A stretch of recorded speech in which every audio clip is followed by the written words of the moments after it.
निराकार ओकार प्रसन्नाननं नीलकण्ठं दयालं मृगाधीशचर्माम्बरं मण्डमालं प्रियं शङ्करं सर्वनाथं भजामि नमामि समीसानं निर्वाणरूपं विभुं व्यापकं ब्रह्मवेदस्वरूपम्।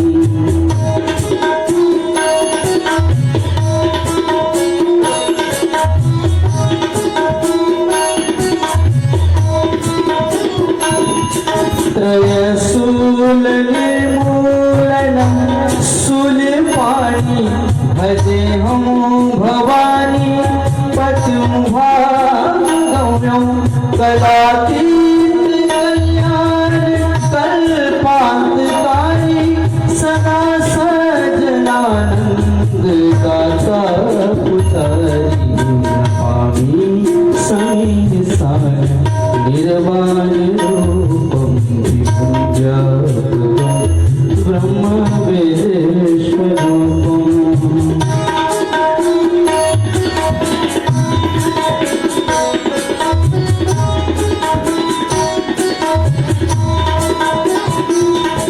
चिदानंद संदोहं मोपापहारी प्रसिद्ध प्रसिद्ध प्रभु मनधारी नयावत उमानाथ पादारविन्दं भजन्ते लोके परिवारजनो नमामि समीसानं निर्वाणरूपं विभुं व्यापकं ब्रह्मवेदस्वरूपम्।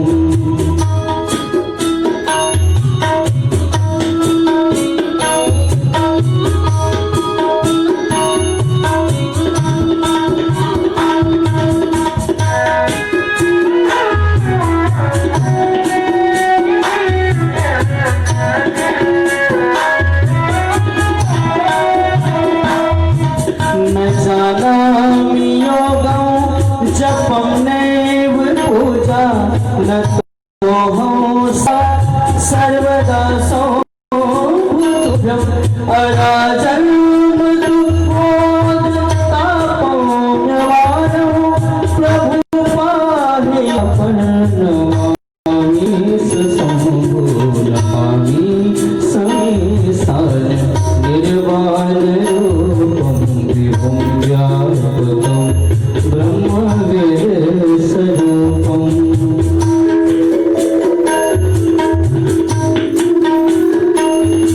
न जानामि योगं जपं नैव पूजा न तोऽहं सदा सर्वदा सौभुभ्यम् अराजन्मदुःखोत्तापम्यमानं प्रभु पाहि नमामि सशम्भो नमामि समीसानं निर्वाणरूपं विभुं व्यापकं ब्रह्मवेदस्वरूपं नमामि समीसानं निर्वाणरूपं विभुं व्यापकं ब्रह्मवेदस्वरूपं नमामि समीसानं निर्वाणरूपं विभुं व्यापकं ब्रह्मवेदस्वरूपम्।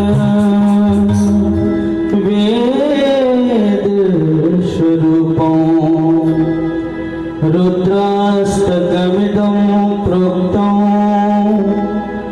विप्रेण हरतोषये य पठन्ति नरा भक्त्या तेषां शम्भो प्रसीदति। उमापति महादेव की जय। पूज्य गुरु महाराज के मुखारविंद से आप हम सब मिलकर फेसबुक और यूट्यूब लाइव के माध्यम से घर बैठे बैठे आज द्वितीय दिवस का कथा प्रसंग श्रवण करेंगे। श्रावण महीना के पुण्य अवसर पर कथा श्रवण हेतु आप सब बिल्कुल तत्पर रहें।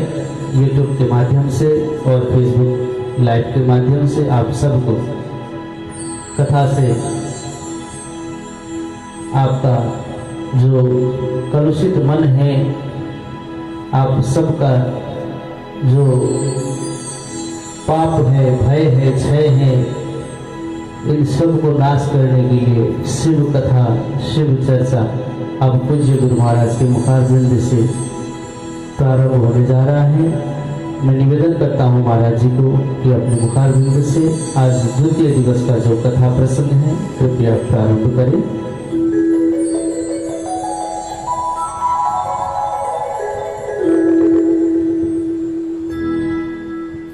हरि ओम श्री गणेशाय नमः। ओम श्री महेश्वराभ्यां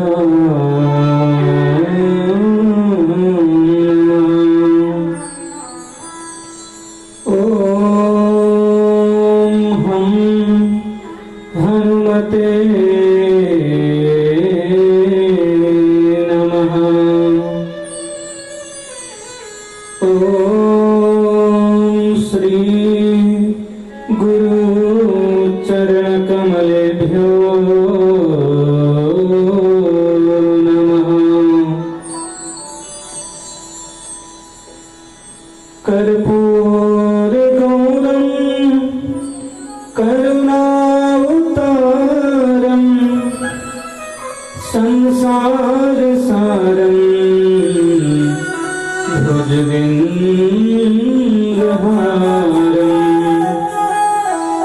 सदा वसंतम हृदयारविंदे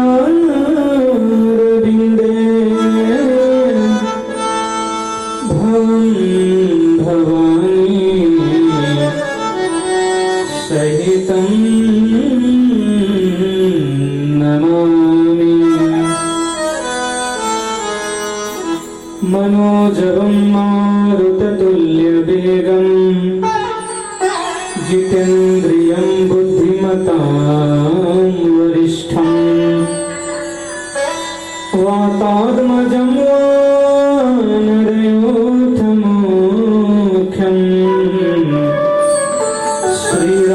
श्रीरामदूतं शरणं प्रपद्ये। वन्दे शिवपुराणं हि सर्वदाहं प्रसन्नाधि शिव प्रसन्नातां याया दध्यासु पदयो स्थिम्। शिव पुराण यहाँ होत है, आए विराजो वीर हनुमान। श्री सीताराम सहित मेरे प्रभु करहु सदा कल्याण। मेरे बाबा करहु सदा कल्याण।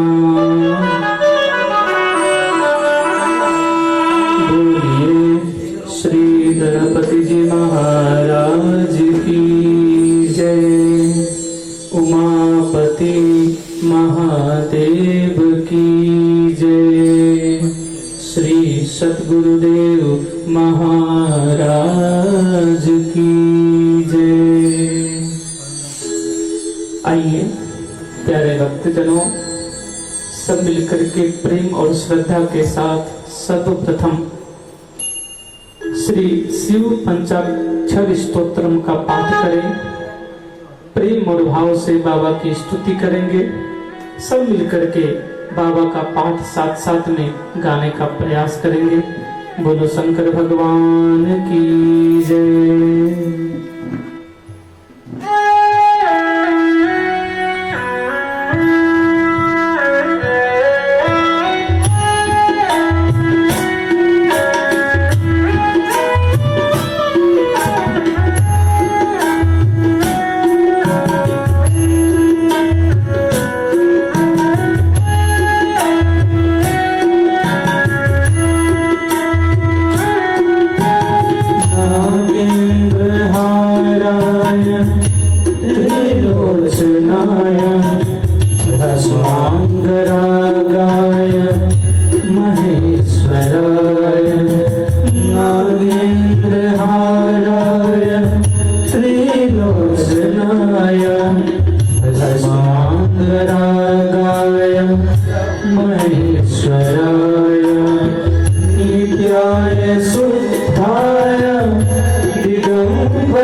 वसिष्ठ कुंभो भवगोर्तमाय मुनीन्द्र देवा चित शेखराय वसिष्ठ कुंभो भवगोर्तमाय मुनीन्द्र देवार्चित शेखराय चन्द्रार्कविश्ववानरलोचनाय तस्मै वकाराय नमः शिवाय चन्द्रार्कविश्ववानरलोचनाय तस्मै वकाराय नमः शिवाय नमः शिवाय नमः शिवाय नमः शिवाय नमः शिवाय नमः शिवाय नमः शिवाय नमः शिवाय नमः शिवाय।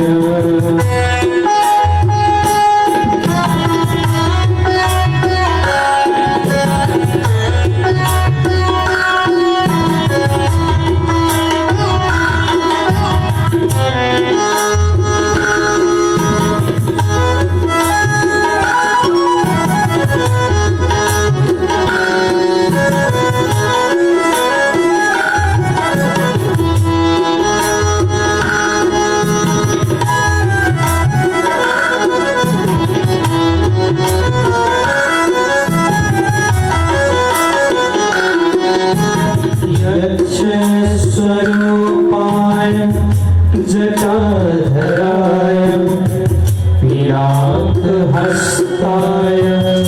सनातनाय यक्षस्वरूपाय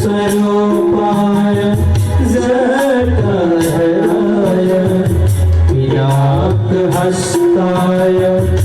सनातनाय दिव्याय देवाय दिगंबराय तस्मै वकाराय नमः शिवाय दिव्याय देवाय दिगंबराय तस्मै वकाराय नमः शिवाय नमः शिवाय नमः शिवाय नमः शिवाय नमः शिवाय नमः शिवाय नमः शिवाय नमः शिवाय नमः शिवाय नमः शिवाय नमः शिवाय नमः शिवाय पंचाक्षरमिदं मुनिं य पठे शिव सन्निधो शिवलोकमवाप्नोति शिवेन सह मोदते। बोलो उमापति महादेव की जय, शंकर भगवान की जय। अब आइए कुछ देर बाबा के नाम का कीर्तन करेंगे, डमरू वाले बाबा के नाम का। डमरू एक नाद है ना, ओम शब्द भोले बाबा के डमरू बजाने से ही आकाश आया, वही तो ओम है। संगीत का वाद्य का ताल सब कुछ भोले बाबा से ही तो प्रकट हुआ है। व्याकरण के सूत्र 14 बार बजाया था बाबा ने डमरू, 14 बार बजाया तो व्याकरण के 14 सूत्र बाबा के डमरू से ही तो प्रकट हुए। जो शास्त्र पुराण आप और हम व्याकरण पढ़ते हैं बाबा के डमरू से ही उत्पन्न हुए हैं।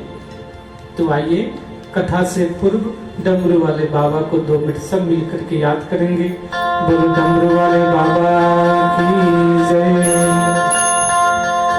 डमरू वाले बाबा तुमको आना होगा, डम डम डमरू बजाना होगा, डमरू वाले बाबा तुमको आना होगा, डम डम डमरू बजाना होगा, डमरू वाले बाबा तुमको आना होगा, डमरू वाले बाबा तुमको आना होगा, डम डम डमरू बजाना होगा, डम डम डमरू बजाना होगा।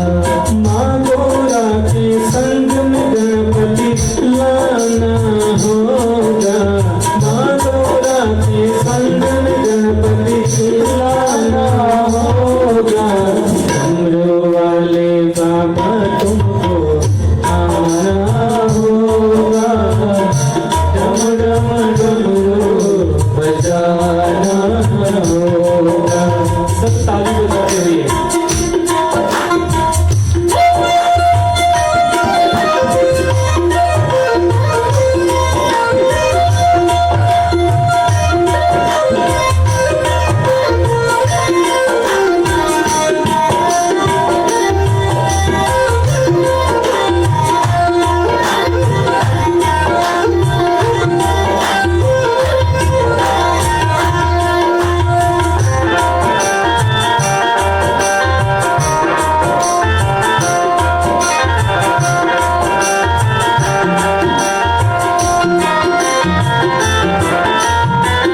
सावन का महीना हम कांवड़ लेके आएंगे, सावन का महीना हम कांवड़ लेके आएंगे। देखो अभी लॉकडाउन में घूम नहीं सकते तो कांवड़ कैसे लेके जाओगे? जब तो कांवड़ लेके गए थे उस दिन को याद करो, कितना तपस्या किया और सोचा कि अभी भी मैं जा रहा हूँ और बाबा को जल चढ़ाने पहुंचूंगा। सावन का महीना हम कांवड़ लेके आएंगे, सावन का महीना हम कांवड़ लेके आएंगे, पावन गंगा जल से बाबा आपको नहलाएंगे, पावन गंगा जल से बाबा आपको नहलाएंगे। हम कांवड़ियों को पार लगाना होगा, कांवड़ियों को पार लगाना होगा, डम डम डमरू बजाना होगा, डम डम डमरू बजाना होगा।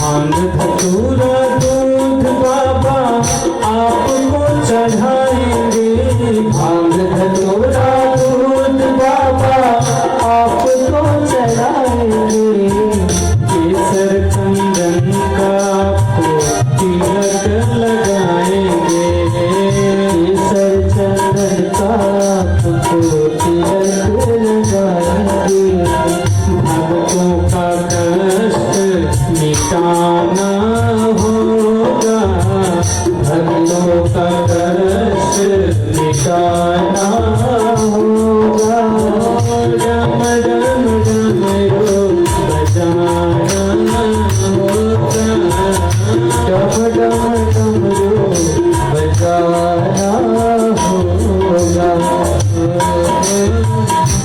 सब ताली बजाते हुए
होगा, डम डम डमरू बजाना होगा, डम डम डमरू बजाना होगा।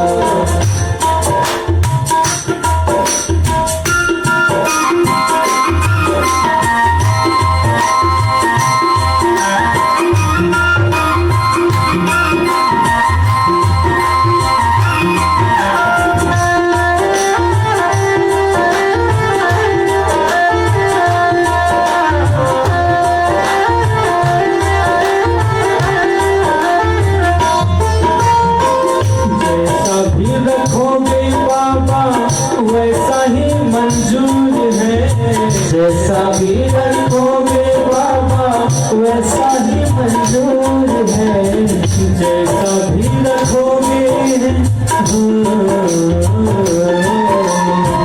जैसा भी रखोगे बाबा वैसा ही मंजूर है, जैसा भी रखोगे बाबा वैसा ही मंजूर है।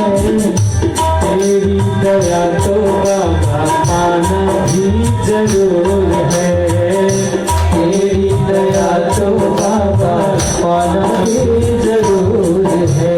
हम भक्तों को पार न जाना होगा, हम भक्तों को पार लगाना होगा, डम डम डमरू बजाना होगा, डम डम डमरू बजाना होगा।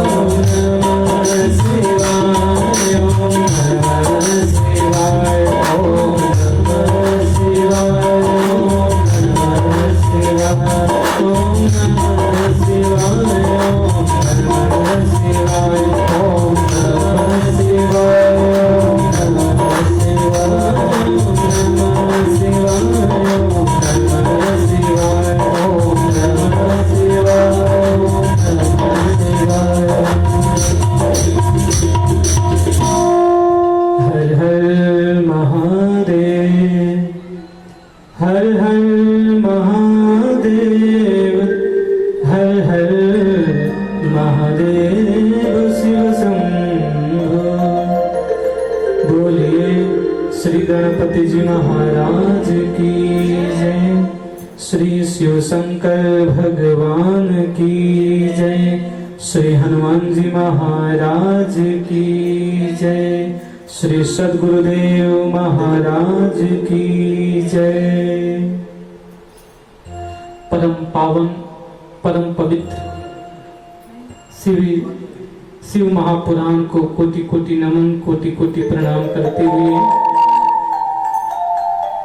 आज जिनको शिव महापुराण की सुंदर आरती और पूजन का अवसर मिला, ऐसे हमारे प्रदीप दाहाल जी, उनका समस्त परिवार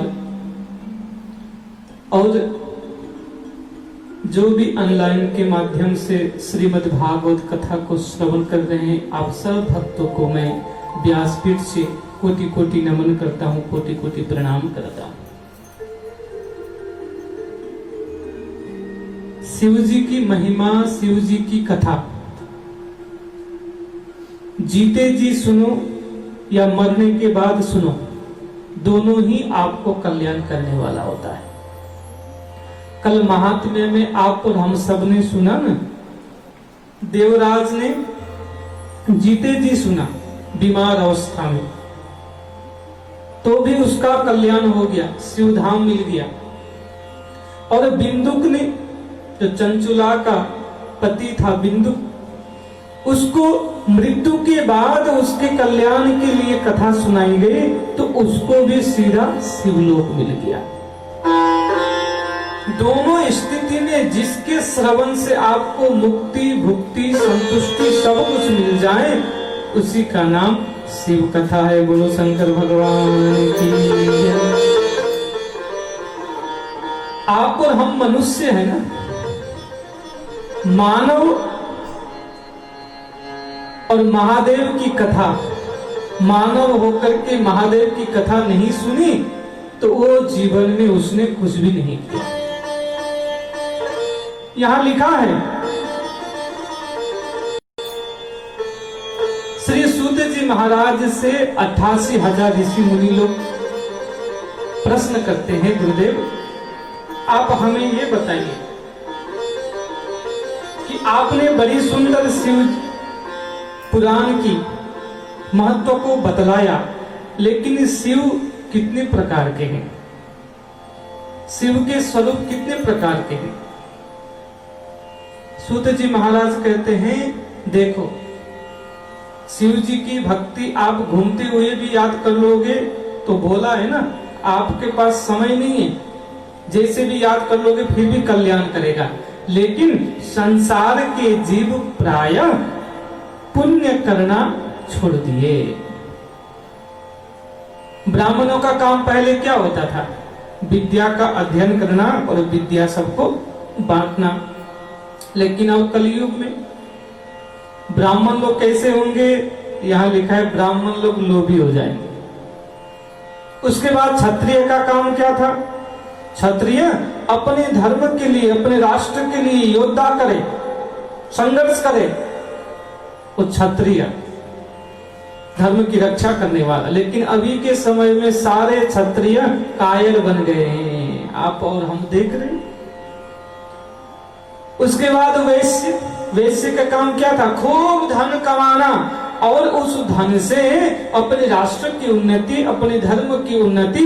धनात् धर्मः ततः सुखम, ये होता था। लेकिन वैश्य लोग भी अपने मार्ग से सब भटके हुए हैं। उसके बाद शूद्र, सत्पुरुषों की सेवा करना, और सेवा ही परमो धर्म, ऐसा विश्वास करके सबकी सेवा उनका दायित्व था। लेकिन सब लोग अब सेवा से विमुख हो गए। पहले लोग डरते थे कि मेरे से पाप ना हो जाए, इसलिए वो पुण्य ज्यादा करते थे, कहीं गलती से भी पाप ना हो जाए। लेकिन जमाना बदल गया, पाप हो जाए तो कोई बात नहीं, लेकिन मैं कहीं गलती से मेरे से पुण्य ना हो जाए। अब पुण्य करने से लोग डरते हैं, धर्म करने से लोग डरते हैं। सूत जी महाराज सुना रहे, ऐसा कलयुग का समय आएगा। लेकिन ऐसी स्थिति में एक चीज सबका कल्याण करने वाला है, उसका नाम है भोले बाबा की सुंदर कथा। शिव हे 88,000 ऋषि मुनियों, इनके दो स्वरूप हैं। एक जो स्वरूप आप और हम तस्वीर में देखते हैं, उनका फोटो देखते हैं, उनकी आराधना करते हैं, ध्यान करते हुए बाबा का दर्शन करते हैं। और दूसरा स्वरूप है लिंग के रूप में, जिनकी उपासना, आराधना, शिवलिंग का जलाभिषेक आप और हम सभी करते हैं। तो सुंदर कथा सुनाया सूत जी महाराज ने कि देखो लिंग की उत्पत्ति कैसे हुई, ये मैं आप सबको कथा सुनाता। दो प्रकार की पद्धति है ना संसार में भगवान को मानने का, एक साकारवादी, दूसरे निराकारवादी। ये कहते हैं स्वरूप में आते हैं, दूसरे कहते हैं परमात्मा है शक्ति के रूप में, लेकिन आता नहीं। तो दोनों ही रूप में भोले बाबा जगत का कल्याण करते हैं। साकार रूप जो आप और हम तस्वीर में देखते हैं, फोटो में देखते हैं, और निराकार रूप और लिंग के रूप में। कथा सुनाते हैं सूत जी महाराज की बहुत पुरानी बात है। एक बार ब्रह्मा जी और भगवान नारायण आपस में बातचीत करते करते करते करते ब्रह्मा जी ने कहा कि देखो मैं तुमसे थोड़ा बुजुर्ग भी हूँ, बड़ा भी हूँ, इसलिए मैं ज्यादा बड़ा हूँ, तुम मेरे से छोटे हो, मैं पूजा के योग्य हूँ पहले तुमसे पहले, इसलिए तुम मेरी पूजा करो, मैं तुम्हारा बाप हूं। अब देखो अब तो समय ऐसा आ गया, सारे के सारे लोग बाप ही तो बनना चाहते, बेटा बन के, छोटा बन के कौन रहना चाहता है? आपके घर में बेटा भी होगा तो बाप के सामने भी बाप बनना चाहता है, ऐसा समय आ गया। भगवान नारायण ने कहा कि आप मेरे बाप कैसे हो सकते हो, मैंने तो आपको अपने नाभि से प्रकट किया, आपका बाप नहीं हो, आप मेरी पहले पूजा करो। दोनों की आपस में चर्चा होने लगी, वाद विवाद बढ़ गया। वाद विवाद जब बढ़ गया तो सारे देवी देवता लोगों को टेंशन हो गया। इति हि देव भयं कृत्वा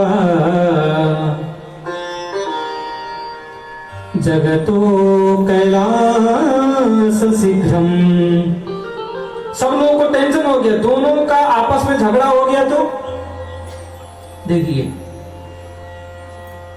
दुष्ट लोग झगड़ा करे, पापी लोग झगड़ा करे, बिगड़े जो बिगड़ चुके वो लोग झगड़ा करे तो ठीक है भाई, इनका तो काम ही है, रोज ही झगड़ते।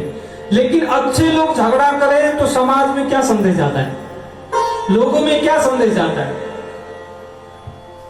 अब आप बोलेंगे कि देखो भगवान भगवान होकर के भी आपस में लड़ते थे। आप और हमको ये समझना पड़ेगा कि हमको समझाने के लिए उन्होंने ये लीला किया है। अब जैसे ही देवता लोग गए, भोले बाबा को कहा कि बाबा आपको जल्दी जाना पड़ेगा, वहां पे युद्ध हो जाएगा। तो फिर भोले बाबा ने देवताओं को भेज दिया। तो दोनों का आपस में अस्त्र शस्त्र चलने ही वाला था। उसी समय ज्योति के रूप में वहां पे एक अग्नि प्रकट हो गई, विशाल ज्योति प्रकट हो गई। बोलो शंकर भगवान की जय। इतनी ऊंचाई आकाश को छू जाए। भोले बाबा ने कहा आपस में लड़ते क्यों? वो कहते हैं कि मैं बड़ा हूं, ये मानते नहीं। दूसरे कहते मैं बड़ा हूं, ये मानते नहीं। तो आपस में हम लोग का हो गया।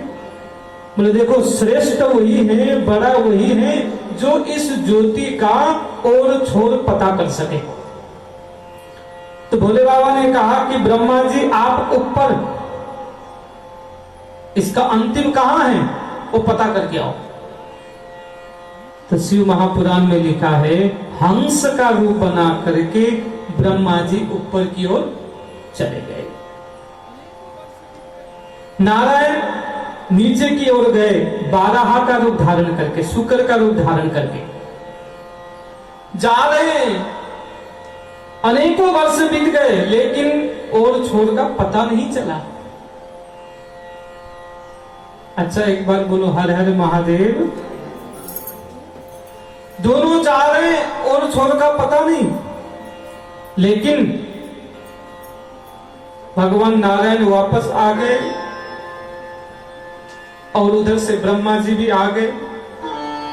नारायण से पूछा आपको पता चला इसका अंतिम कहां है, जड़ कहां है? बोले जी हमको तो पता नहीं चला, इतनी जितना ज्यादा करके नीचे जाके मैं तो थक गया, हार गया, मेरे को कुछ पता नहीं चला। लेकिन ब्रह्मा जी ने जाते जाते जाते केतकी नामक फूल के साथ सेटिंग कर लिया। ब्रह्मा जी ने कहा कि देखो तुम मेरे को मिली हो, तुम कहना कि इस सबसे ऊपर से मुझे लेकर के आए हैं तो तुमको पद मिलेगा, मान सम्मान मैं दे दूंगा, मैं ब्रह्मा हूं। वापस आए, आकर के ब्रह्मा जी से पूछा आपको पता चला? बोले पता चला। कैसे पता चला? उसका साक्षी क्या है, प्रमाण क्या है?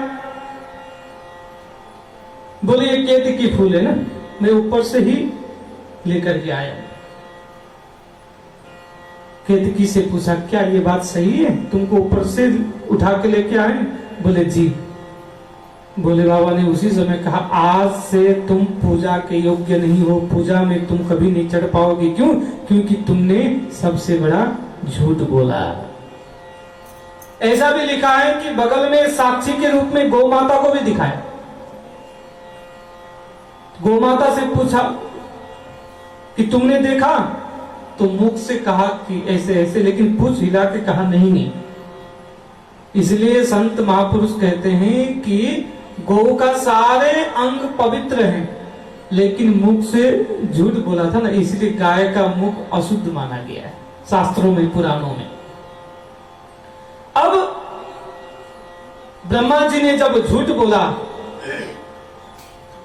इधर ब्रह्मा जी कहते हैं विष्णु को मेरा पूजा करो,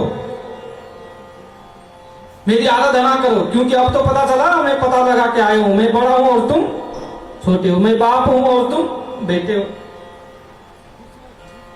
लेकिन ब्रह्मा जी ने तो झूठ कहा था। इंसान झूठ कब बोलता है, उसका कारण दो ही है। एक झूठ बोलता है लोभ के कारण, दूसरा झूठ बोलता है भय के कारण। लोभ, इंसान झूठ इसलिए बोलता है, तो ब्रह्मा जी ने झूठ बोला, भोले बाबा को पता चला, तो भोले बाबा को गुस्सा आया और कहा कि इनकी पूजा करो, ब्रह्मा जी की पूजा करो, जल्दी करो। क्रोध में चिल्लाने लगे, गुस्से में। उसी समय भोले बाबा के शरीर से एक झटका सा आया और वहां से एक भैरव प्रकट हो गए। जैसे भैरव प्रकट हो गए तो दौड़ के गए और गुस्से से ब्रह्मा जी का सिर काट दिया। कहा जाता है ब्रह्मा जी के 5 सिर थे, लेकिन जिस मुख से झूठ बोला था ना, वो भैरव जी ने काट दिया। उसी भैरव का नाम है काल भैरव। काटने के बाद उनका गुस्सा शांत नहीं हो रहा है। भोले बाबा ने कहा कि आप सच्चाई के प्रतीक हो, इसलिए जाओ कोतावली करो। कहां जाए महाराज? आप चले जाओ बनारस में, काशी में। इसलिए याद होगा, आप और हम भी बनारस काशी गए तो काल भैरव का दर्शन मिला था ना। काल भैरव का बड़ा प्रसिद्ध मंदिर है, जो भी श्रेष्ठ लोग जाते हैं तो दोनों का ही दर्शन से ही पूर्ण फल कहा गया। अब जैसे ही काल भैरव वहां पे उपस्थित हो गए तो ऐसा भी कहा जाता है कि अब कोतावल होने के बाद जिम्मेदारी बढ़ गई, कौन गलत क्या सही। तो एक बार पार्वती मैया रास्ते से जा रही थी तो लिखा है उनका भी रास्ता रोक दिया था इन्होंने। काल भैरव को बहुत गुस्सा आया, अरे मेरा रास्ता रोकता है, बेताल जैसा काम करता है, जाओ बेताल बन जाओ। तो वही बेताल बन गए। बाद में मां के चरणों में प्रणाम करके क्षमा मांगने लगे, हे मां मेरे से गलती हो गई, अब मेरा उद्धार कैसे होगा, मेरा कल्याण कैसे होगा। तो उस समय पार्वती माता ने कहा कि तुम्हारा उद्धार होगा उज्जैन में। उज्जैन में एक भोले बाबा का भक्त होगा जिसका नाम होगा विक्रम, वही तुम्हारा उद्धार कर सकेगा अपने पीठ में बिठा करके। इसलिए प्रसिद्ध कथा आती है, आप और हम सब ने सुना भी होगा, विक्रम बेताल आती है ना कथा, तो वही की कथा है। ऐसे काल भैरव ने जब उनको सिर काट दिया, अब ब्रह्मा जी दुखी हो गए, मन में टेंशन हो गया कि मुझे झूठ नहीं बोलना चाहिए था, लेकिन मैंने झूठ बोला। इधर भगवान नारायण के दिन आपके नाम से होगा। इसीलिए जीवन में सच बोलने का भी बहुत फायदा है। कभी कभी नुकसान दिखाई देता है, लेकिन परमात्मा तो दिख रहे होते ना। सच बराबर तप नहीं, झूठ बराबर पाप, जाके भीतर सत्य है, भीतर आप। जहां सत्य है वही तो परमात्मा है।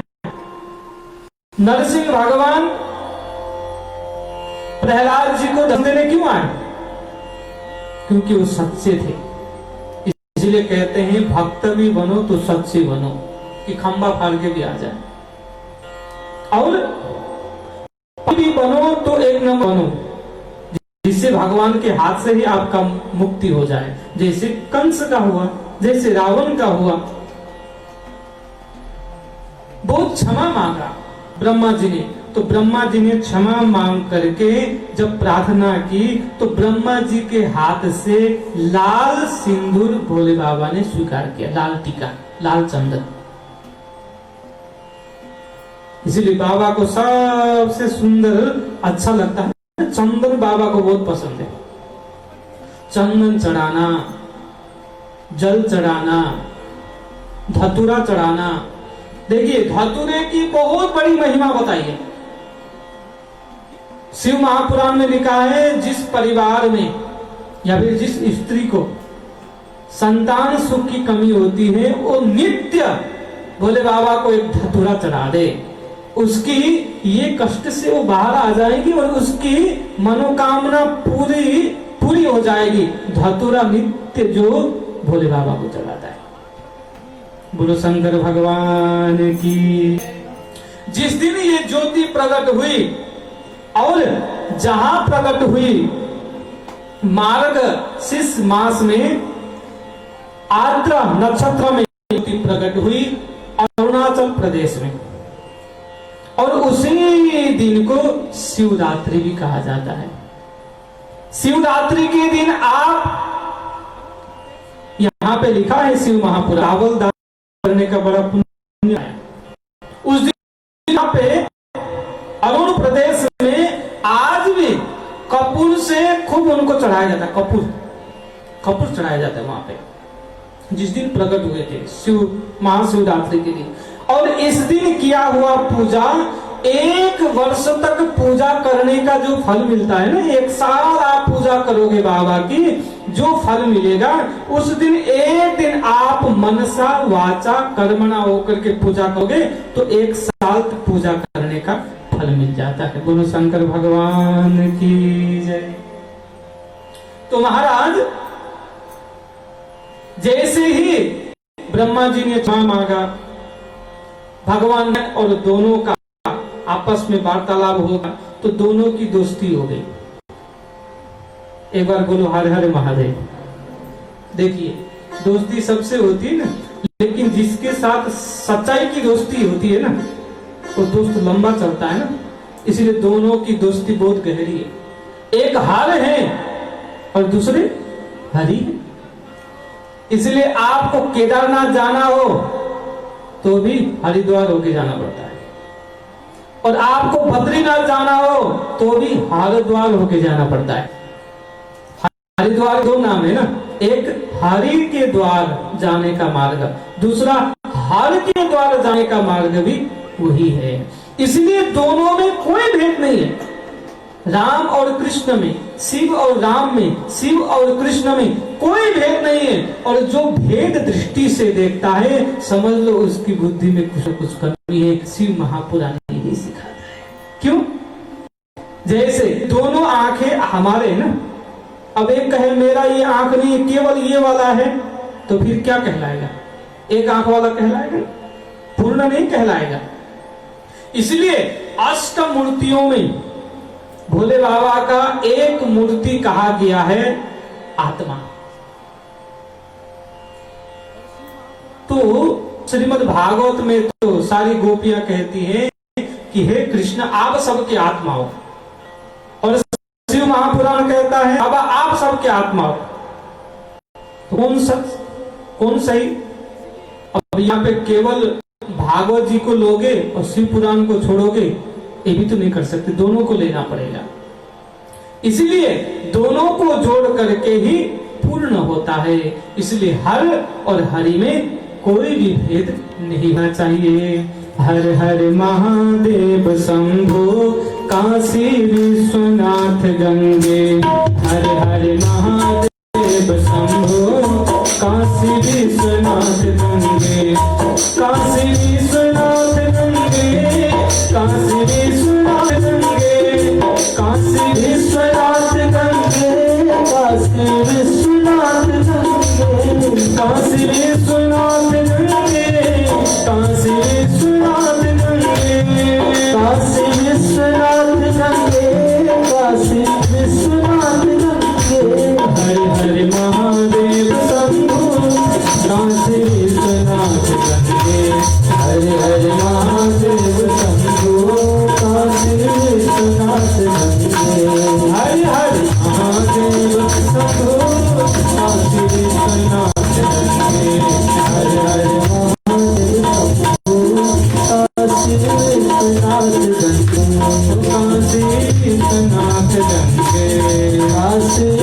नाच गंगे।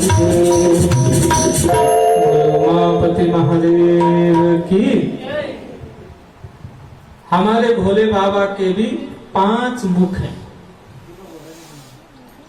आप सबने देखा या नहीं देखा, दर्शन किया नहीं किया, लेकिन बाबा के 5 मुख, और 5 मुखों से एक एक शब्द निकला तो ओम। यहां लिखा है शिव महापुराण में, उत्तर मुख से आ निकला, और दक्षिण पश्चिम मुख से उ निकला, और दक्षिण मुख से मां निकला, पूर्व मुख से आधा चंद्रमा, और बीच वाले मुख से बिंदु। जैसे ही 5 मुख से 5 एक एक शब्द निकले तो सबको जोड़ करके ओम बन गया। और उन्हीं 5 मुख से ही नमः शिवाय भी निकला। यहां पे लिखा है शिव महापुराण में, उत्तर मुख से न, पश्चिम से म, और दक्षिण से सी, पूर्व से वा, और आगे जाकर के बीच में से यह निकला और नमः शिवाय बन गया। इसलिए ओम नमः शिवाय।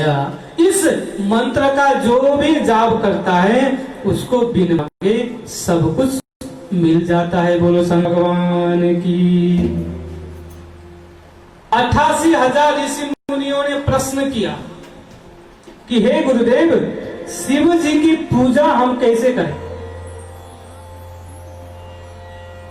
आप हमें सिखाइए, पूजा करना सिखाइए, पूजा कैसे करना चाहिए शिव जी। तो यहाँ पे शुद्ध जी महाराज वर्णन करते हुए कहते हैं कि सबसे पहले पूजा करना हो तो मन को सबसे अटकता है ना, वो समर्पित करो। कैसे समर्पित करें? पूजा का अर्थ होता है, पू का अर्थ होता है ऐश्वर्य, और जा का अर्थ होता है प्राप्ति। जिसके करने से आपको ऐश्वर्य की प्राप्ति हो जाए तो वही काम आपको करना है। बाबा की पूजा अनेक प्रकार से होती है। पंचोपचार पूजा होता है। पंचोपचार में 5 चीज की आवश्यकता होती है। क्या क्या? गंध, पुष्प, धूप, दीप, नैवेद्य। ये 5 चीज मिला करके आप छोटी पूजा करोगे तो पंचोपचार पूजा हो गया। उसके बाद फिर 1600 पूजा होती है। इसमें 16 चीज की आवश्यकता होती है। यहाँ पे वर्णन किया गया है। सबसे पहले आह्वान करना, उनको बुलाना, आसन देना, आचमन करना, स्नान कराना, पोछना, वस्त्र चढ़ाना, जनेऊ चढ़ाना, गंध चढ़ाना, अक्षत चढ़ाना, बेलपत्र चढ़ाना, फूल चढ़ाना, धूप चढ़ाना, दीप चढ़ाना, और उसके बाद नैवेद्य चढ़ाना, तांबूल चढ़ाना, आरती करना। इस प्रकार से 1600 उपचार ये दूसरी पूजा है। आपके पास सामान कुछ भी नहीं है तो एक उपाय कर सकते हैं। क्या उपाय करें? जल चढ़ा। आप राम जी को और कृष्ण जी को जल नहीं चढ़ा सकते।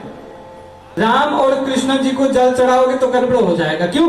क्योंकि वो तो सज धज के बैठे रहते, सुंदर सुंदर कपड़ा पहन के रहते ना। आप जल चढ़ाओगे तो उल्टा हो जाएगा। लेकिन भोले बाबा तो हमेशा ही अपनी मस्ती में रहते हैं। उनको जल सबसे अधिक पसंद है। इसलिए आपके पास कुछ ना हो तो जल चढ़ाओगे तो भी आपको पूर्ण मिल जाएगा। और अपने मन को जो सबसे प्यारा हो वो चढ़ाने का कोशिश करो। मन को क्या प्यारा होता है? बोलो शंकर भगवान की जय। मन को क्या प्यारा होता है? प्यारा होता है मणि।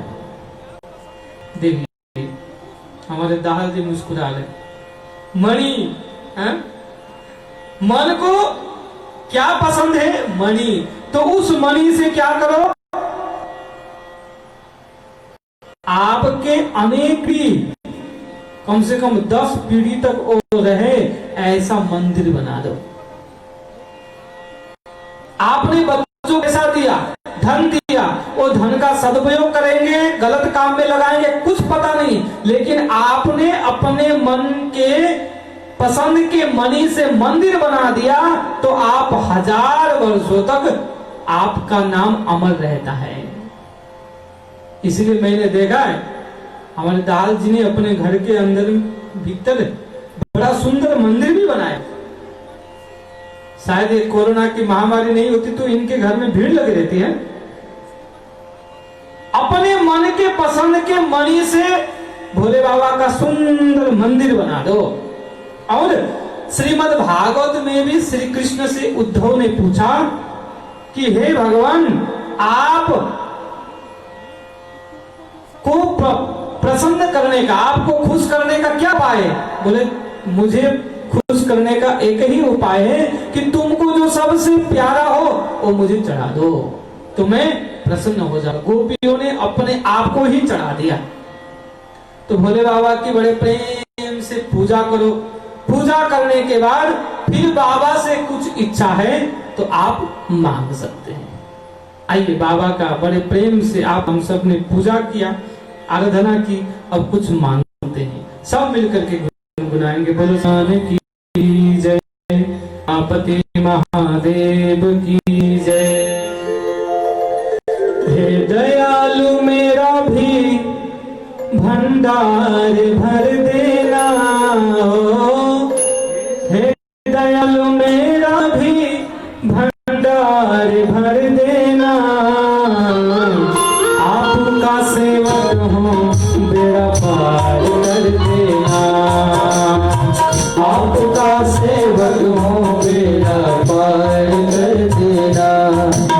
हे दयालु मेरा भी भंडार भर देना, हे दयालु मेरा भी भंडार भर देना।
प्रार्थना। महाराज, दूसरी पूजा होती है लिंग की। लिंग में पारा का लिंग भी हो सकता है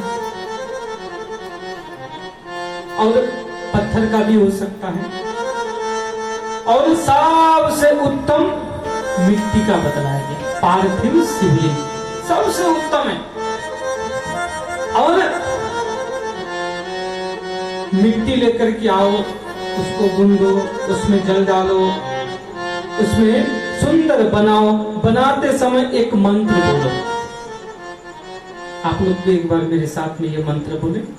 सब लोग हाथ जोड़ो और ये मंत्र बोलना। आप अपने घर में स्वयं भी शुद्धता के साथ कहीं से भी मिट्टी लेकर के आकर के प्रेम से ये मंत्र पढ़ के अपने हाथ से ही बना करके पूजा करोगे, तब भी आपको बहुत बड़ा फल मिलेगा।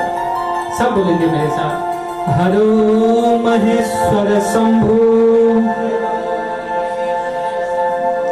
हरो महेश्वर शंभु, हरो महेश्वर शंभु, शूलपाणि पिनाक घृत, शूलपाणि पिनाक घृत, शिवाः पशुपति चैव, शिवाय पशुपति चैव, महादेव इति क्रमा, महादेव इति क्रमा। ये मंत्र पढ़ो। हराय नमः कह करके मिट्टी लेकर के आओ। उसके बाद महेश्वराय नमः कह करके उसमें जल डालो, शिवाय नमः कह के उसको गूंदो। इस तरह से आप प्रेम और भाव से बाबा का सुंदर शिवलिंग की पूजा करोगे। लेकिन देखो, नियम से करोगे तो आपको फल मिलेगा, बिना नियम का। आज मन है कर लिया, कल मन आज थोड़ा टेंशन में, आज एक काम करते हैं, खाना पीना तो नहीं छोड़ेंगे लेकिन पूजा छोड़ देते हैं, मन टेंशन में। बोलो शंकर भगवान की। मन टेंशन में खाना पीना सब खाएंगे आनंद के साथ, लेकिन मन टेंशन के कारण क्या छोड़ देते, तो गड़बड़ है। इसलिए जीवन में नियम होना बहुत बड़ी आवश्यकता है। एक भगत का नियम था, रोज मंदिर में जाता, फूल चढ़ाता, प्रणाम करता, परिक्रमा करके आता। एक दूसरा आदमी था, वो भी रोज मंदिर में जाता और भगवान को गाली देके आता। तू यदि सही में होता तो मेरा ये हाल होता क्या? तू भी भेद करता है, तेरे दरबार में भी न्याय नहीं मिलता है। खूब गाली देके आता है, उल्टा फुल्टा के। एक जाता, फूल चढ़ाता, प्रणाम करता, परिक्रमा करता, आता, एक गाली देता। एक दिन मुसलधार बारिश हो गया, और अभी बारिश का ही मौसम है। भारत में कहां, बिहार में, आसाम में कितना लोग का घर बार सब कुछ जल भराव हो गया। जो नियम से जाता था, फूल चढ़ाता था और प्रणाम करता था, परिक्रमा करके आता था, उसने सोचा कि आज बारिश में कैसे जाए, भीग जाएंगे, बीमार हो जाएंगे, फिर कौन जाएगा अगले दिन। लेकिन जो गाली देता था उसने सोचा कि नहीं, सब कुछ छोड़ सकता हूं लेकिन उसको गाली देना नहीं छोड़ सकता मैं, मेरा नियम तो पक्का है। तो उस बारिश में भी जैसे तैसे आया और बाबा के मंदिर के आगे खड़े होकर के गाली देने लगा, तो बाबा प्रेम से प्रकट हो गए। बोलो शंकर भगवान की जय। देखो, देने आया गाली लेकिन नियम से आया ना, इसलिए नियम का भी बहुत बड़ा महत्व है। नियम कभी नहीं छोड़ना चाहिए। जीवन में नियम पालन करोगे तो आपको पुण्य मिलेगा। हमें प्रयास ऐसा करना है कि भगवान का नाम लेने वाले तो बहुत हजारों भक्त हैं, लेकिन कभी ना कभी भगवान को भी हमारी याद आए, ऐसी भक्ति करो ना तो आनंद है।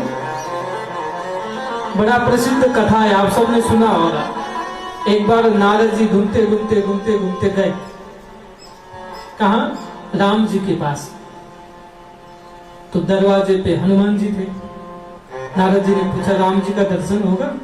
बोले जी अभी वो काम कर रहे, कुछ हिसाब किताब कर रहे। नारद जी को समझ में नहीं आया, राम जी हिसाब किताब बही खाता कर रहे, ये तो व्यापारी लोगों का काम है। नारद जी ने कहा कि हनुमान जी थोड़ा दर्शन कर लो। ठीक है, वो काम है, काम में बिजी है, मैंने आपको बता दिया, लेकिन फिर भी आपको जाना ही है तो मैं आपको रोक नहीं सकता। तो नारद जी को जिसने रोका उसको श्राप भी तो दे देते ना। तो हनुमान जी ने कहा ठीक है आप जाइए। जा करके देखा तो बही खाता में लिख रहे। पूछा प्रभु आप क्या लिख रहे हो, उसमें क्या कर रहे हो? राम जी ने कहा मैं अपने भक्तों का नाम लिख रहा हूं कि मुझे कौन कौन याद करता है, कौन कौन स्मरण करता है, उसका भी तो नोट रखना पड़ेगा। तो उनकी इच्छा हुई कि देखते ही कितने नंबर में मेरा नाम आता। नारद जी ने कहा प्रभु देख सकता हूं क्या बही थोड़ा सा? तो देखा तो सबसे ऊपर में नारद जी का नाम था। मन प्रसन्न हो गया, खुश हो गए, लेकिन वहां पे हनुमान जी का नाम नहीं था। मन में सोचा देखो मेरा है, लेकिन हनुमान तो हर पल साथ में रहते हैं, अपने हृदय में प्रभु को बिठा के रखते हैं, लेकिन उनका नाम नहीं है, ये कैसे हो सकता है? हनुमान जी को जाकर के कहा कि देखिए मेरा नाम सबसे ऊपर में, लेकिन आपका तो नाम ही नहीं है उस खाता में। हनुमान जी ने कहा प्रभु के पास दूसरी भी एक डायरी है, दूसरी भी एक बही खाता है। बोले हाँ, वो तो मुझे पता नहीं। वापस गए, जाकर के कहा कि प्रभु हमने सुना है कि आपके पास दूसरा भी बही खाता है। बोले है, लेकिन तुम्हारे काम का नहीं, लेकिन मुझे देखना है उसमें क्या है और उसमें आप क्या लिखते हो। तो भगवान राम ने कहा कि इस बही खाता में तो उसका मैं नाम लिखता हूं जो मेरा दिन रात भजन करते हैं, मेरा भक्त लोग जो मेरा नाम जपते हैं ना, उनका नाम है। लेकिन उस बही खाता में किसका नाम है? बोले उस बही खाता में उसका नाम है जिसका मैं नाम जपता हूँ। बोलो भक्त वत्सल भगवान की। भगवान का मेरा तो नाम हजारों लोग लेते हैं, लेकिन कोई कोई भक्त ऐसा होता है जिसका मैं भी नाम लेता हूँ और जिनको मैं भी याद करते रहता हूँ। इसलिए पूजा हो, भजन हो, स्मरण हो, ऐसा हो कि कभी न कभी ठाकुर जी को हमारे भी याद हो जाए। बोलो शंकर भगवान की जय, उमापति महादेव की जय। आगे जा करके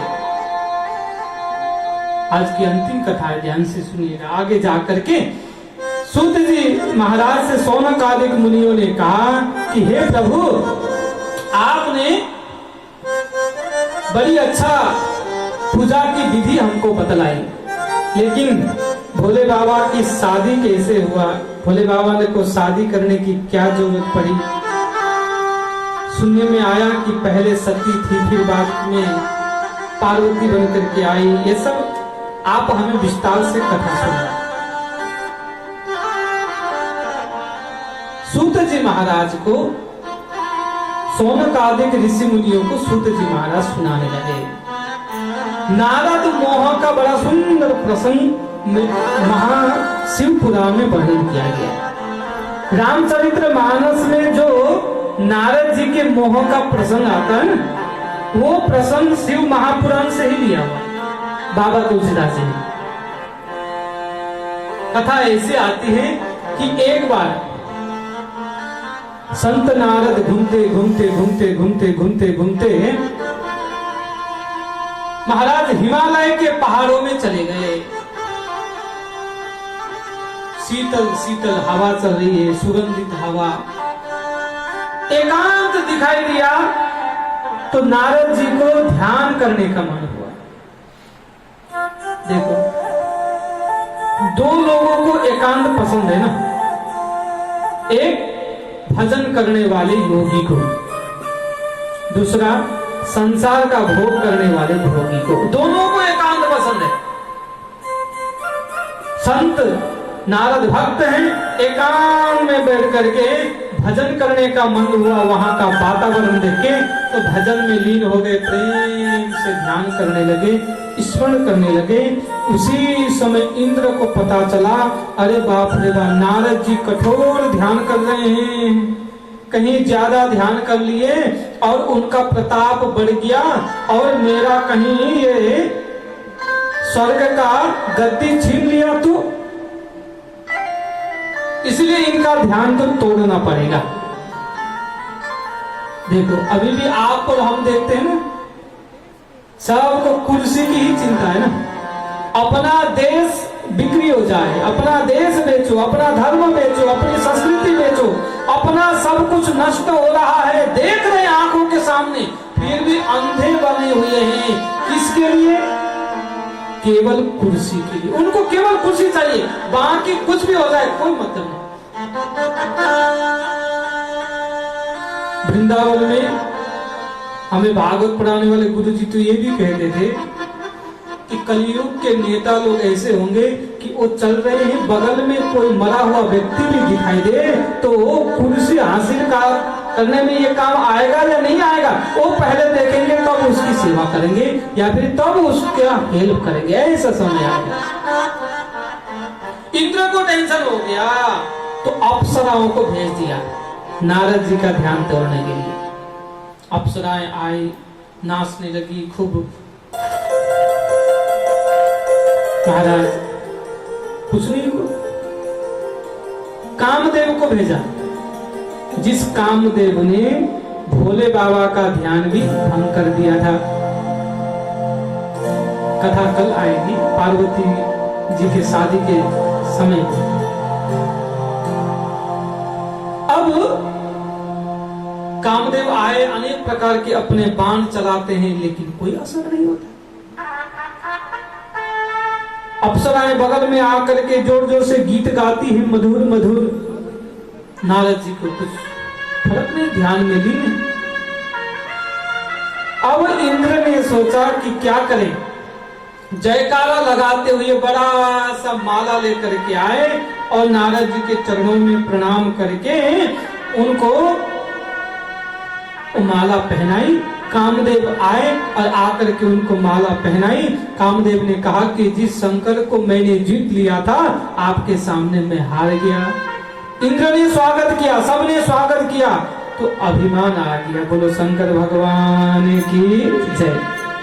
अभिमान आ गया। इंसान को पद प्रतिष्ठा मिलने से भी अभिमान आती है ना। अरे बाप रे, मैंने कामदेव को जीत लिया जिससे भोले बाबा हार गए थे। ओहो, मैंने तो बहुत बड़ा काम किया, जाता हूं भोले बाबा को ही सबसे पहले सुनाता हूं। निकल पड़े, दौड़े दौड़े दौड़े महाराज कैलाश में गए और ये बात की चर्चा तो पहले ही हो चुकी थी। भोले बाबा ने खड़े होकर के स्वागत किया। आओ संत नारद, आओ, स्वागत है आपका, स्वागत है। आप तो हमसे भी बड़े हो गए, जिस कामदेव से मैं हार गया हमने सुना है आप जीत के आ रहे। नारद जी ने कहा तू क्या, आपने क्या सोच रखा है, मैं जीत लिया, कोई बड़ी बात नहीं है। खूब भोले बाबा ने स्वागत किया, सम्मान किया और कहा कि देखो मैं तो हारने वाला हूं और आप जीतने वाले हैं। लेकिन कान में एक बात धीरे से समझाया, आप यहाँ पे मुझे बताने के लिए आए हैं ना कि मैं जीत गया, वो हार गया, जिससे आप हार गए थे मैं जीता हूं। ये कथा जो आपने मुझे बताया सारी बात, ये जाकर के भगवान विष्णु को मत सुना देना। नारद जी ने कहा ठीक है, लेकिन अंदर से दुखी हो गए। क्यों नहीं सुनाऊं, मैंने इतनी बड़ी जीत की है, इतना बड़ा मैंने जिससे आप हार गए थे उससे जीता है, मैं क्यों नहीं सुनाऊंगा। कैलाश से निकले और सीधे गए बैकुंठ में। बैकुंठ में गए तो भगवान विष्णु ने भी स्वागत किया, सम्मान किया, आदर किया, सुनाया कि प्रभु आपको पता है जिससे भोले बाबा हार गए थे ना, उसको मैं जीत के आ रहा हूं। भगवान जी ने कहा ये काम तो आप ही कर सकते, दूसरा कौन कर सकता है। सब अच्छा एक बार बोलो हर हर महादेव। बहुत सारे लोग आपको संसार में अभी भी मिलते हो जो अपनी बड़ाई स्वयं करते हैं, मिलते हैं। आपको पता है मैं नहीं होता तो कुछ नहीं होता, जो हो रहा है मेरे कारण हो रहा है, मैंने ही किया है अपना। लेकिन कोई भी आप सत्कर्म करो, समाज का काम करो, धर्म का काम करो, परिवार का काम करो, तो मैं की जगह हम मिलाओगे ना तो वो शब्द भी सुंदर लगता है और उसमें सबका सम्मान भी बढ़ जाता है और आप भी सब में ऊंचे बन जाते हैं। बोलो शंकर भगवान की जय। नारद जी ने भगवान को प्रणाम करके विदा लिया।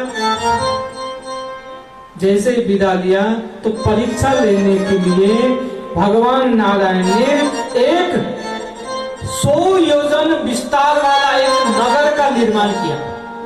नारद जी जा रहे आगे में 100 योजन बड़ा एक नगर, उसी नगर में नारद जी पहुंच गए।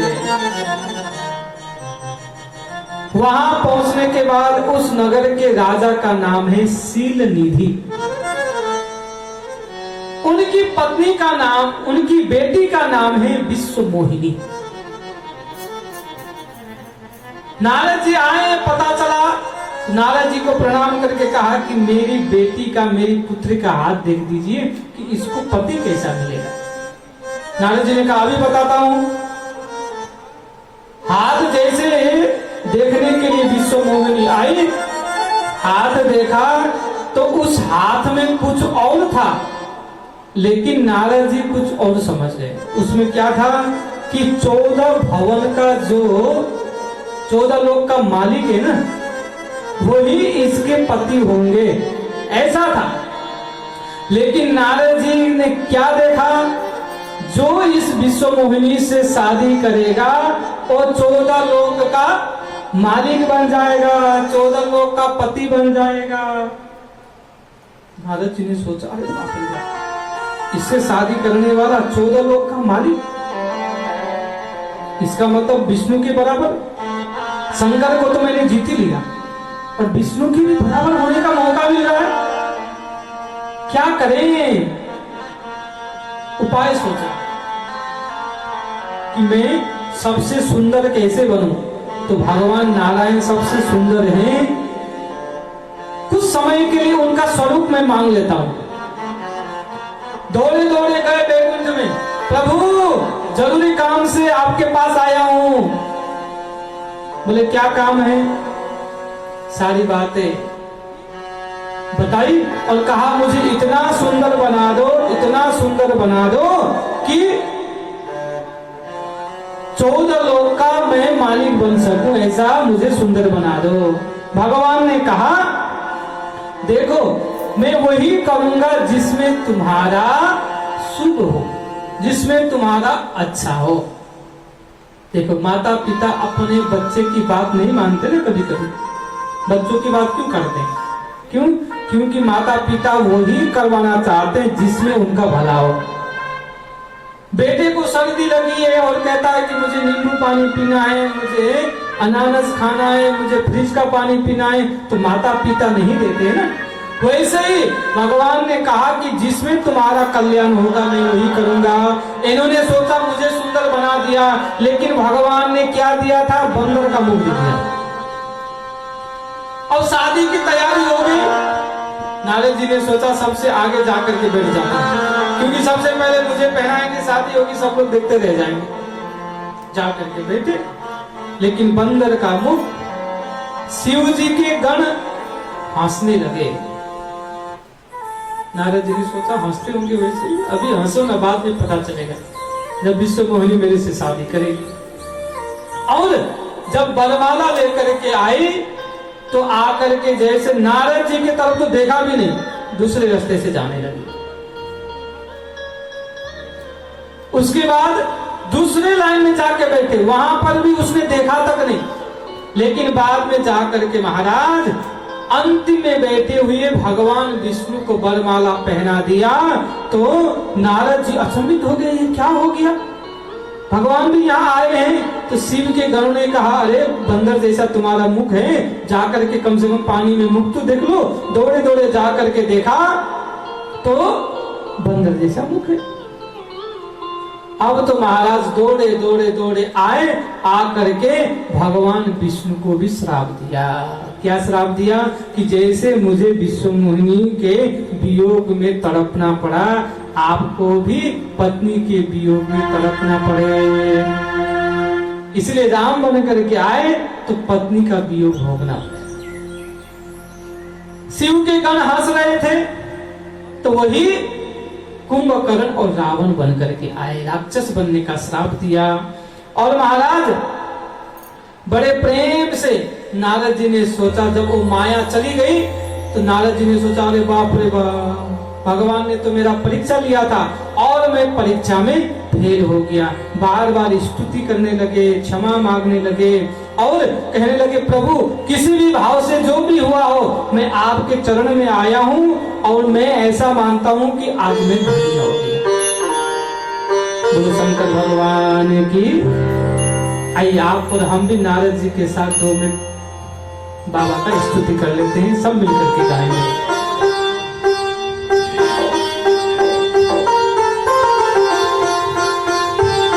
तेरी शरण में आकर मैं धन्य हो गया, तेरी शरण में आकर मैं धन्य हो गया। जन्मों की प्यास थी जो, जन्मों की प्यास थी जो, संबंध हो गया। तेरी शरण में आकर धन्य हो गया, तेरी शरण में आकर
धन्य हो गया।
हो गया। जय राधा रमन, जय राधा रमन, जय राधा रमन, जय राधा रमन, जय राधा रमन, जय राधा रमन, जय राधा रमन, जय राधा रमन, जय राधा रमन, जय राधा रमन, जय राधा रमन, जय राधा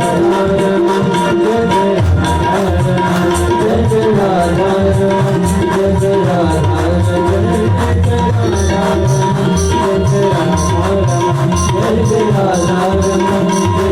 राधा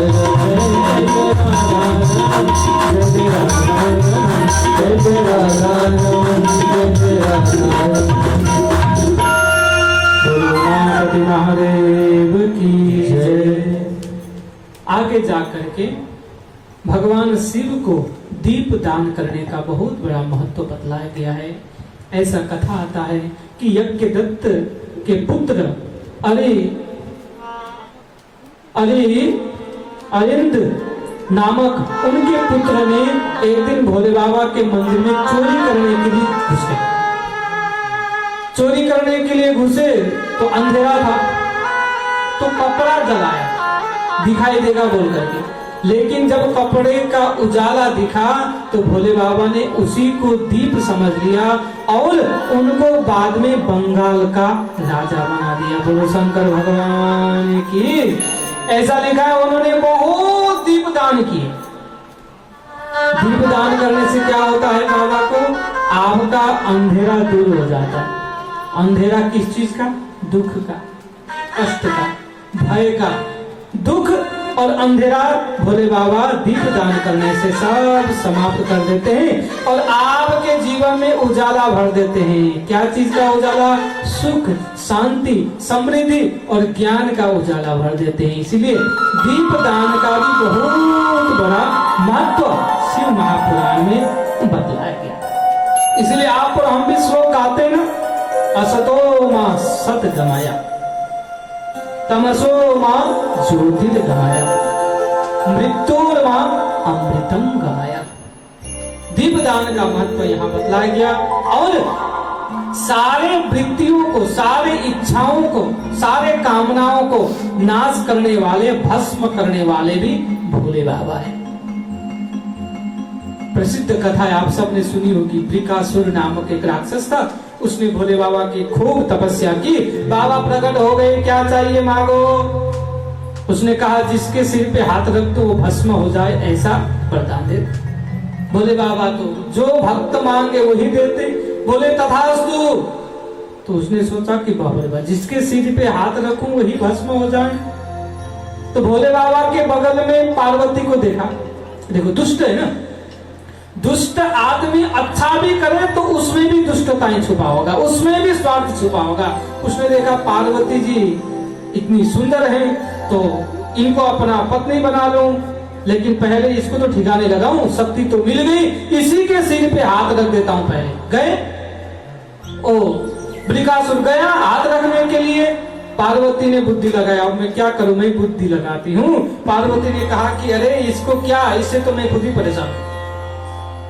लेकिन एक इनमें खूबी है जिसके कारण मैं इनको छोड़ नहीं सकती। उसने पूछा क्या कारण है, ऐसा क्या खूबी है इसमें, मेरे में भी वो खूबी मैं तैयार करूंगा। बोलो। बोला कि भोले बाबा डांस बहुत अच्छा करते हैं, नटराज है, नृत्य बहुत अच्छा करते हैं। बोले कैसे करना है मुझे सिखाओ। तो पार्वती ने कहा हाँ मैं भी परेशान हूँ, इसको यदि इनसे अच्छा डांस कर लोगे तो मैं तुम्हारे साथ चली जाऊंगी। बोले कैसे करना है सिखाओ। तो सिखाने लगी। ऐसे ऐसे करते करते पार्वती मैया ने अपने सिर के ऊपर हाथ रखा, तो ये भी भाव में डूब करके जैसे तैसे अपने सिर पे हाथ रखा तो खुद ही जल करके भस्म हो गया। बोलो शंकर भगवान की, उमापति महादेव की। तो आदरणीय भक्तवृंद, आज कथा का द्वितीय दिवस, अब 5 दिन की कथा और बची है। कल बहुत सुंदर कथा, सती चरित्र और भोले बाबा का सुंदर विवाह कैसे होता है, विवाह का प्रसंग और उनका परिवार गणेश कार्तिक का परिवार बड़ा सुंदर प्रसंग कल यहाँ पे वर्णन किया जाएगा। आप सभी जो भी कथा श्रवण कर रहे हैं, आप सब भी श्रवण करें और सबको ये कथा श्रवण करवाएं, सबको ये कथा भेजें, सब लोग इसका लाभ ले सके, ऐसा आप सबसे अनुग्रह करते हुए आइए प्रेम और भाव से अंतिम में सब मिलकर के एक छोटा सा कीर्तन गाएंगे। बोलो शंकर भगवान की जय, उमापति महादेव की जय। ओ मेरे बाबा का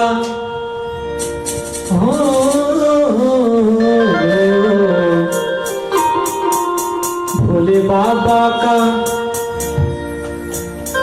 शंकर बाबा का, ओ भोले बाबा का लगा दरबार कि बोल तुझे क्या चाहिए, बोल तुझे क्या चाहिए।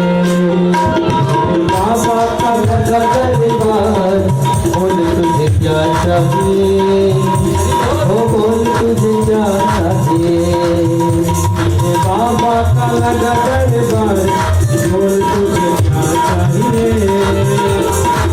बोल तुझे क्या चाहिए, बोल तुझे क्या चाहिए, ओ बोल तुझे क्या चाहिए।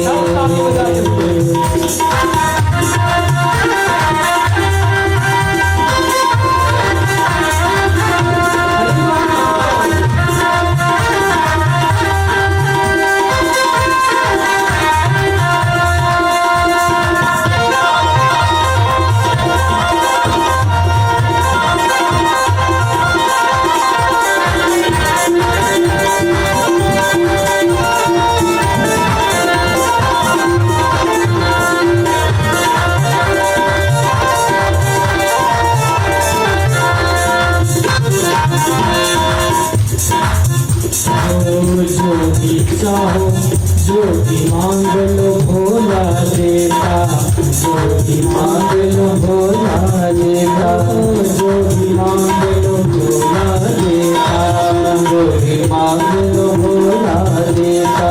खाली झोली पल में भरता, खाली झोली पल में भरता, खाली झोली पल में भरता, खाली झोली पल में भरता। ओ भर देता भंडार, ओ भर देता भंडार। बोल तुझे क्या चाहिए, बोल तुझे क्या चाहिए, बोल तुझे क्या चाहिए, बोल तुझे क्या चाहिए।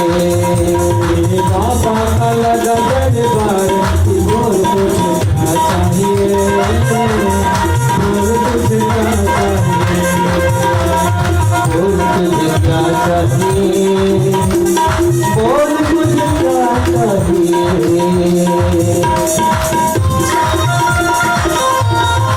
हे भोलेनाथ।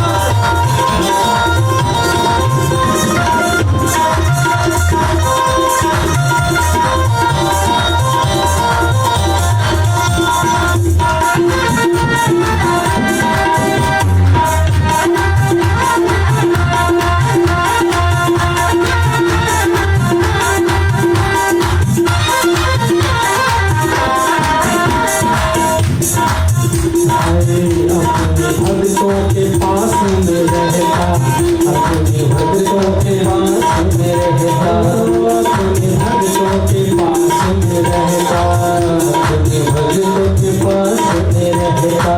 हर इच्छाओं पूरी करता, हर इच्छाओं पूरी करता, हर इच्छाओं पूरी करता, हर इच्छाओं पूरी करता। करता नहीं इनकार, वो करता नहीं इनकार।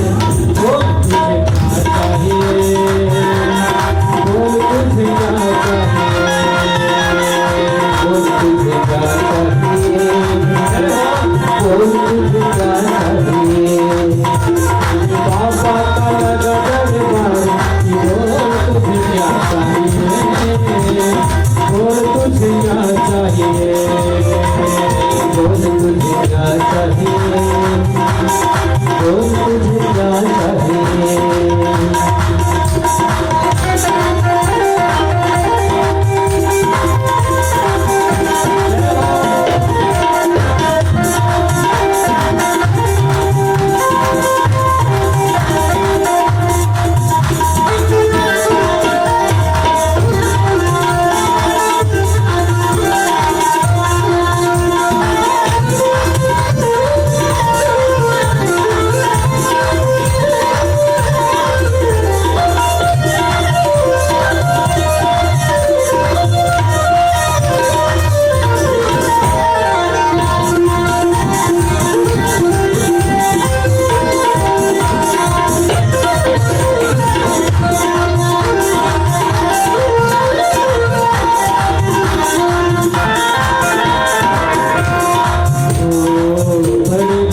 यहाँ से ले जाते, बड़े बड़े यहाँ से ले जाते, बड़े बड़े यहाँ से ले जाते, बड़े बड़े यहाँ से ले जाते।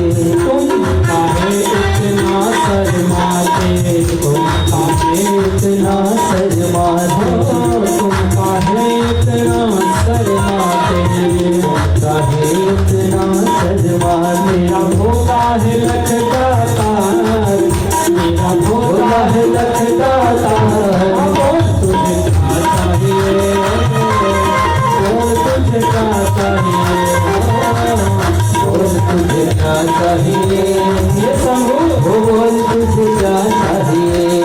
बाबा का मेरे शंभू का, मेरे बाबा का लखदा दरबार, बोल तुझे क्या चाहिए, बोल तुझे क्या चाहिए, बोल तुझे क्या चाहिए, बोल तुझे क्या चाहिए। नमः शिवाय, नमः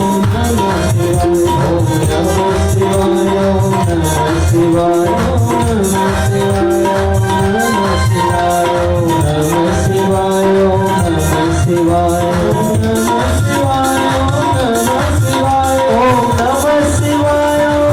शिवाय, नमः शिवाय, ओम नमः शिवाय, नमः शिवाय, नमः शिवाय, नमः शिवाय, ओम नमः शिवाय, नमः शिवाय, नमः शिवाय, नमः शिवाय, ओम नमः शिवाय, नमः शिवाय, नमः शिवाय, ओम नमः शिवाय, नमः शिवाय, नमः शिवाय, ओम नमः शिवाय, नमः शिवाय, नमः शिवाय, नमः शिवाय, हर हर महादेव, हर हर महादेव, शिव शंभो।